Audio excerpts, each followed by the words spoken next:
نحمد الله العظيم ونصلي ونسلم على نبيه الكريم وعلى آله وأصحابه وأتباعه ومن سار على نهجهم القويم. أما بعد فأعوذ بالله من الشيطان الرجيم. بسم الله الرحمن الرحيم. فأما اليتيم فلا تقهر وأما السائل فلا تنهر. صدق الله مولانا العظيم. وقال النبي صلى الله عليه وسلم: لا تحل المسألة لغني ولا لذي مرة سبي. ബഹുമാനമുള്ള മുഅ്മിനീങ്ങളെ, അല്ലാഹു നമുക്ക് ഈ ദിനരാത്രങ്ങളെല്ലാം ഖൈറുള്ളതാക്കി തരട്ടെ. എല്ലാവിധ വിജയങ്ങളും ബറക്കത്തുകളും ജീവിതത്തിലുടനീളം അല്ലാഹു നമുക്ക് പ്രദാനം ചെയ്യട്ടെ. ജീവിതത്തിൽ പലരെയും നമ്മൾ കാണേണ്ടി വരും.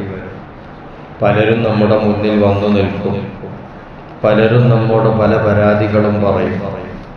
ആവലാദികളും വേവലാദികളും അവർ നമ്മുടെ മുന്നിൽ ഉന്നയിക്കും.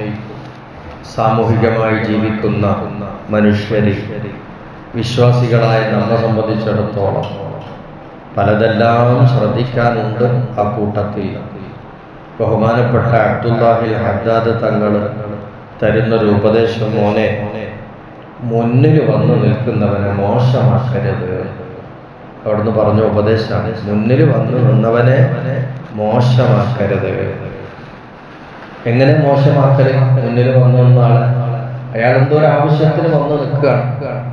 അദ്ദേഹത്തെ നിസ്സാരപ്പെടുത്തിയോ പരിഹസിച്ചോ അപമാനിച്ചോ പെരുമാറാൻ പാടില്ല.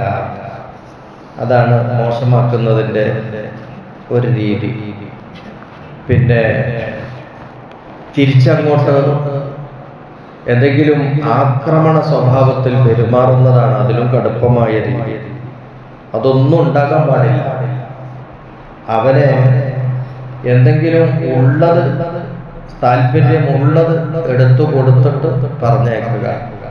ഇനി അതിന് താല്പര്യമില്ല, അല്ലെങ്കിൽ നമ്മുടെ കൈവശം ഒന്നുമില്ല എങ്കിൽ പിന്നെ നല്ല വാക്ക് പറഞ്ഞുകൊണ്ട് അവനെ അവിടെ നിന്ന് മെല്ലെ മാറ്റുക എന്നുള്ളതാണ് നമ്മുടെ മര്യാദ. അപ്പോ ദാനികൾക്കും മര്യാദയുണ്ട്. ദാനമര്യാദകളിൽ പെട്ടതാണ്.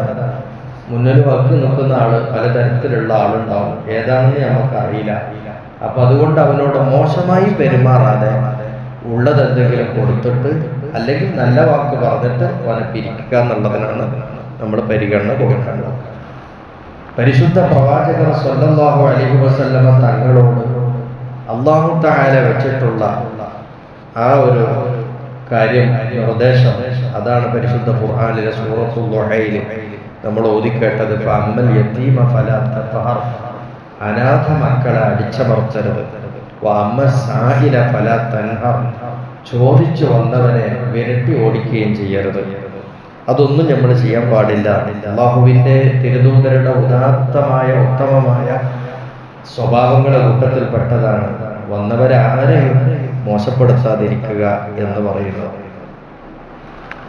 ചിലപ്പോ വന്നു നിൽക്കുന്നയാള് അത്ര വെടിപ്പായ ആളായിക്കൊള്ളുന്നില്ല. അയാളെ കുറിച്ച് നമുക്ക് അത്ര ഒരു അഭിപ്രായം പറയാനില്ല.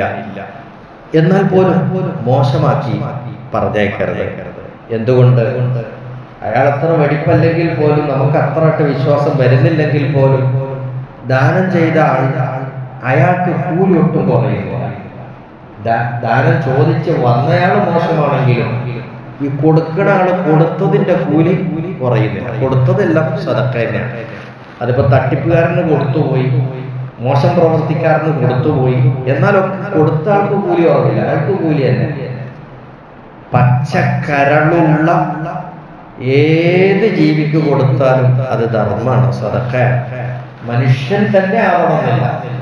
മനുഷ്യന് അപ്പുറമുള്ള ജീവികൾക്ക് കൊടുത്താൽ പോലും, നായ്ക്കും പട്ടിക്കും ഒക്കെ കൊടുത്താൽ പോലും, പൂച്ചയ്ക്കും കാക്കയ്ക്കും ഒക്കെ കൊടുത്താൽ പോലും, അതടക്കം എല്ലാം സദഖയാണ് എന്ന് പഠിപ്പിച്ച മതമാണ് പരിശുദ്ധ ഇസ്ലാം. അപ്പൊ അതുകൊണ്ട് കൊടുക്കണ ആള് കൊടുത്താൽ അയാൾക്ക് എന്തായാലും കൂലി കിട്ടും.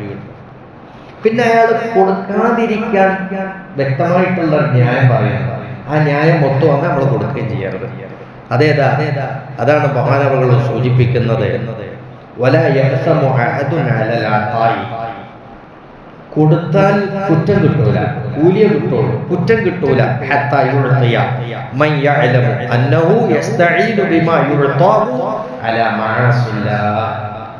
നമ്മൾ ഈ കൊടുക്കണ ദാനം കൊണ്ട് അവൻ അള്ളാഹുവിന് എതിരായ തെറ്റായ പ്രവൃത്തി ചെയ്യാൻ ഇത് സഹായമായിട്ടെടുക്കും എന്ന് അറിഞ്ഞാൽ അപ്പൊ നമ്മൾ കൊടുക്കാൻ പാടില്ല. ആ കൊടുക്കുന്ന കുറ്റമായി.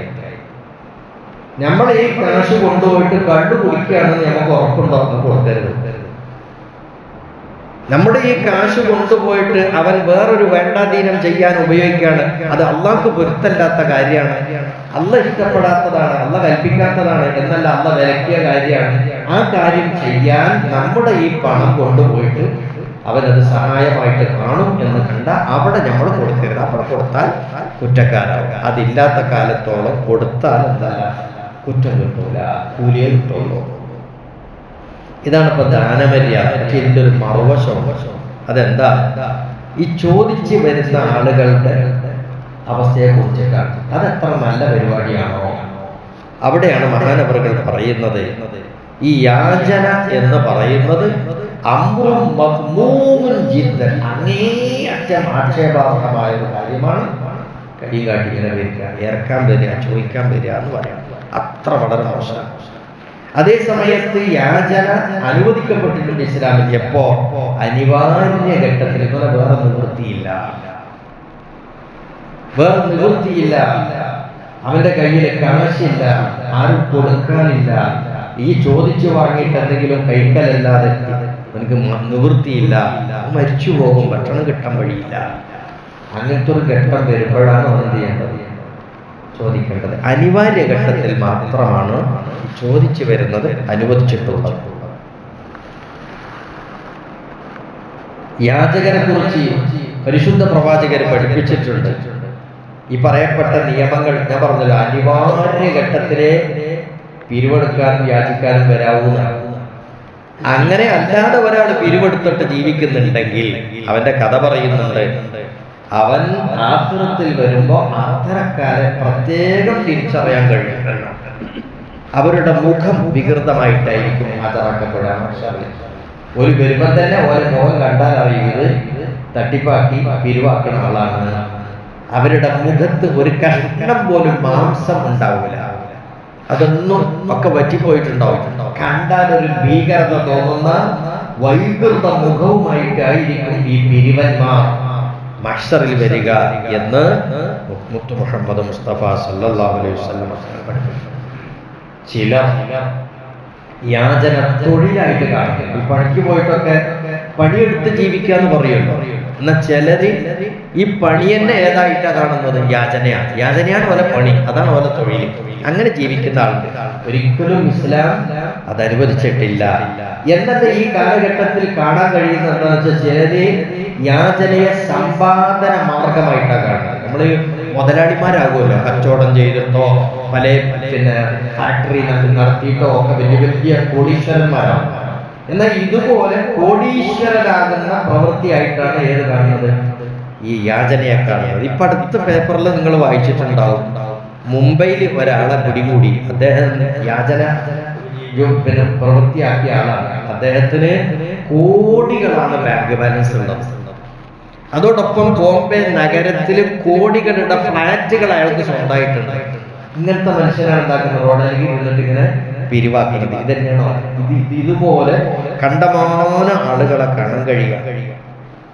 മഹാനായ നബി സല്ലല്ലാഹു അലൈഹി വസല്ലം തങ്ങൾ പറഞ്ഞ ഹദീസ് എന്താണെന്നറിയോ? ലാ തഹില്ലുൽ മസ്അല, ഈ ചോദിച്ചു വരിക എന്നുള്ള പരിപാടി, കൈകാട്ടി വാങ്ങുന്ന പരിപാടി ഹലാലല്ല. ധനമുള്ളവർക്ക്, ഐശ്വര്യവാന്മാരായിട്ടുള്ള ആളുകൾക്ക് ഈ ആവശ്യം ഉന്നയിച്ച് ഇങ്ങനെ ചോദിച്ച് നടക്കുന്ന പരിപാടി അത് ഹലാലല്ല. ഹലാലല്ല എന്ന് പറഞ്ഞാൽ ഓപ്പോസിറ്റ് ഹറാമാണ്, കുറ്റം കിട്ടുന്ന കാര്യമാണ്. വലാലിദി മിർറത്തിൻ സബീൽ, ഇനി മുതലാളി ആയിക്കൊള്ളുന്നില്ല, സാമ്പത്തിക ശേഷി ഉണ്ടായിക്കൊള്ളുന്നില്ല. വലാലിദി മിർറത്തിൻ സബീൽ, പിന്നെ ആർക്കും പറ്റൂല ശരിയായ ശാരീരികാവസ്ഥയും ശക്തിയും ഉള്ള ഓർക്കും ഈ യാതന പാടില്ല, ഹലാലല്ല. ഒന്നുകിൽ അയാൾ ഐശ്വര്യനാകുക, ഐശ്വര്യനാകുന്നത് സ്വന്തമായിട്ട് സ്വത്ത് ഉണ്ടാകുക, ജീവിക്കാം. അല്ലെങ്കിൽ അയാൾക്ക് ചെലവിന് കൊടുക്കാൻ ആളുണ്ടാവുക. ചെലവിന് കൊടുക്കേണ്ട ആളുണ്ടല്ലോ.